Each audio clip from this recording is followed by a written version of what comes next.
Hello viewers, இது உங்கள் அறுசுவை அப்டேட். இன்னைக்கு நம்ம பார்க்க போகிறது மைதா பிஸ்கெட். இது நல்ல டேஸ்டாகவும் கிறிஸ்பியாகவும் நம்ம பேக்கரியில் கிடைக்கிறது போலவே செய்யலாம். அதிகம் நேரம் எடுக்காது. அதோட வீட்டில் இருக்கிற ஒரு சில பொருட்கள் இருந்தாலே போதும். ரொம்ப ஈஸியாகவும் சூப்பராகவும் பண்ணி முடிச்சிடலாம். வீடியோக்கு போகிறதுக்கு முன்னாடி சப்ஸ்கிரைப் பண்ணாதவங்க கொஞ்சம் சப்ஸ்கிரைப் பண்ணுங்க, லைக் பண்ணுங்க, நம்ம சேனலுக்கு சப்போர்ட் பண்ணுங்க. வாங்க இது எப்படி பண்ணுறதுன்னு பார்க்கலாம். இது பண்ணுறதுக்கு நான் 1 கப்பு மைதா எடுத்திருக்கேன். அதை ஒரு பாத்திரத்தில் சேர்த்துக்கிறேன். 1 டேபிள் ஸ்பூன் அரிசி மாவு சேர்த்துக்கோங்க. இது நல்லா மொறுமொறுப்பாக வரும். மாவளந்த அதே கப்பில் 1/4 கப் அளவு சர்க்கரை எடுத்துக்கோங்க. நம்ம சர்க்கரையை பவுட்ரு பண்ணிவிட்டு சேர்க்கணும். அதை ஒரு மிக்சி ஜாரில் சேர்த்துக்கிறேன். இது கூட வாசனைக்கு 2 ஏலக்காய் சேர்த்துக்கோங்க. சேர்த்துட்டு ஒரு பிஞ்சு உப்பு சேர்த்துக்கலாம். இதை நல்லா நைஸாக அரைச்சிட்டு வந்துடணும். இப்போது நம்ம அரைச்சிட்டு வந்த சர்க்கரை நல்லா இந்த அளவுக்கு நைஸாக இருக்கணும். அதை நம்ம இந்த மாவு கூடவே சேர்த்துக்கலாம். சேர்த்துட்டு ஒரு முறை நல்லா கலந்து விட்டுறணும்.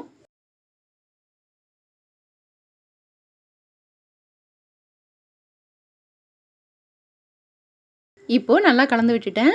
இது கூட சேர்க்கறதுக்காக ஒரு சின்ன கடாயில் 2 டேபிள் ஸ்பூன் அளவு நெய் எடுத்திருக்கேன். அதை நல்லா சூடு பண்ணிவிட்டு இந்த மாவு கூட சேர்த்துக்கலாம். நீங்கள் நெய்க்கு பதிலாக எண்ணெய் இல்லை பட்டர் கூட சூடு பண்ணிவிட்டு சேர்த்துக்கலாம். சேர்த்துட்டு ஒரு முறை நல்லா கலந்து விட்டுடுங்க.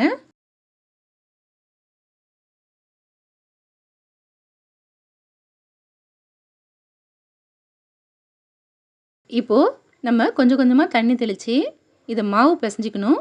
மாவு லூஸாக இருக்கக்கூடாது, கொஞ்சம் கெட்டியாக இருக்கணும். கொஞ்சம் கொஞ்சமாக தெளித்து விட்டு இது போல் பிசைஞ்சிக்கோங்க. நம்ம சர்க்கரை சேர்த்ததுனால அதிகமாக தண்ணி இழுக்காது.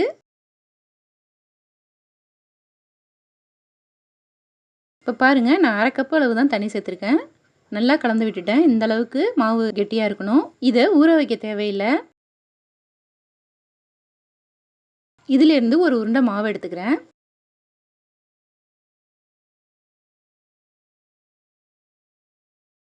கொஞ்சமாக அரிசி மாவு தூவிட்டு இதில் வச்சுட்டு இது போல் திரட்டிக்கோங்க.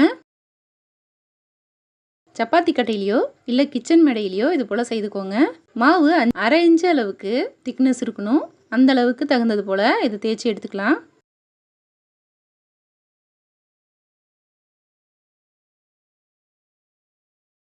இப்போது இந்த அளவுக்கு இருக்கணும். கத்தியோ இல்லை இது போல் கட்டரோ இருந்தால் லைட்டாக எண்ணெய் இல்லைனா மாவு அப்ளை பண்ணிவிட்டு இது போல் கட் பண்ணிக்கோங்க. சின்ன சின்ன பீஸாக கட் பண்ணிக்கோங்க. அப்போ தான் சீக்கிரமே நமக்கு வெந்து ரெடியாகும்.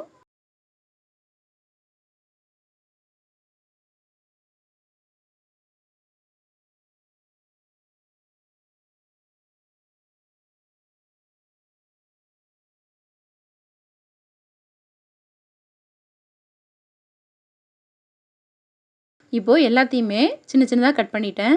இது ஒரு பிளேட்டுக்கு மாற்றிட்டு திரும்பவும் மீதி இருக்கிறதையும் இது போலவே ரெடி பண்ணி வச்சுக்கலாம்.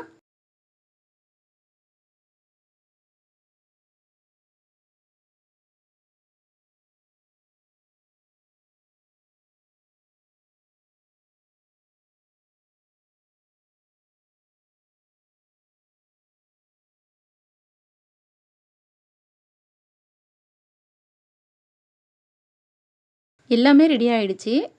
இதை பொரிச்சு எடுக்கிறதுக்கு தேவையான அளவு கடாயில் எண்ணெய் ஊற்றிட்டு நல்லா சூடு பண்ணிக்கோங்க. மாவை சேர்க்கும்போது மிதமான சூட்டுக்கு மாற்றிக்கோங்க. இதிலேருந்து பாதி மட்டும் இதில் சேர்த்துக்கிறேன். அரிசி மாவு சேர்த்து தேய்ச்சதுனால கொஞ்சம் கூட ஒட்டாது. இது போல் பரவலாக எண்ணெயில் சேர்த்துட்டு ஒரு நிமிஷம் விட்டு அதுக்கப்புறம் கலந்து விட்டுக்கலாம். இப்போது லைட்டாக இது போல் கலந்து விட்டுட்டே இருங்க.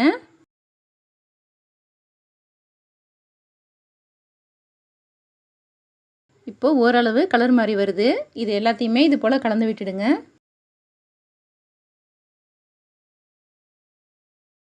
இப்போ பாருங்கள், பிஸ்கெட்லாம் நல்லா ப்ரௌன் கலராக வந்துருச்சு. இது டார்க்கான கலராக ஆகக்கூடாது. இந்த அளவுக்கு இருக்கும்போதே எண்ணெயிலேருந்து வெளியில் எடுத்துடலாம்.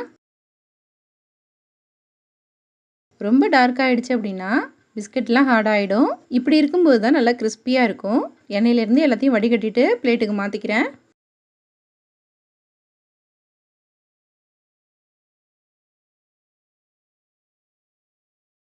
மீதி இருக்கிறதையும் இது போலவே பொரிச்சு எடுத்துக்கலாம். மிதமான சூட்டில் வேக வைக்கும்போது தான் உள்ளேயும் வெந்து மேலேயும் நல்லா வெந்து வரும். இப்போது 2வது பேஜ் சேர்த்ததும் ரெடி ஆகிடுச்சு. வெளியில் எடுத்துடலாம். இப்போ நம்மளோட சூப்பரான மைதா பிஸ்கட் ரெடி ஆயிடுச்சு. இது ஆட்டுக்கால்னு சொல்லுவாங்க. பேக்கரியில் வாங்கின அதே சுவையில் இருக்கும். ரொம்ப டேஸ்ட்டாக இருக்கும். இது மைல்டான ஸ்வீட்னஸோட ரொம்ப சூப்பராக இருக்கும். எல்லோருக்குமே ரொம்ப பிடிக்கும். நீங்களும் இந்த மைதா பிஸ்கெட்டை ஒரு முறை ட்ரை பண்ணி பாருங்க. இந்த வீடியோ பிடிச்சிருந்தா லைக் பண்ணுங்க, ஷேர் பண்ணுங்க. நம்ம சேனலுக்கு புதுசாக இருந்தால் சப்ஸ்கிரைப் பண்ணுங்க. தேங்க்யூ.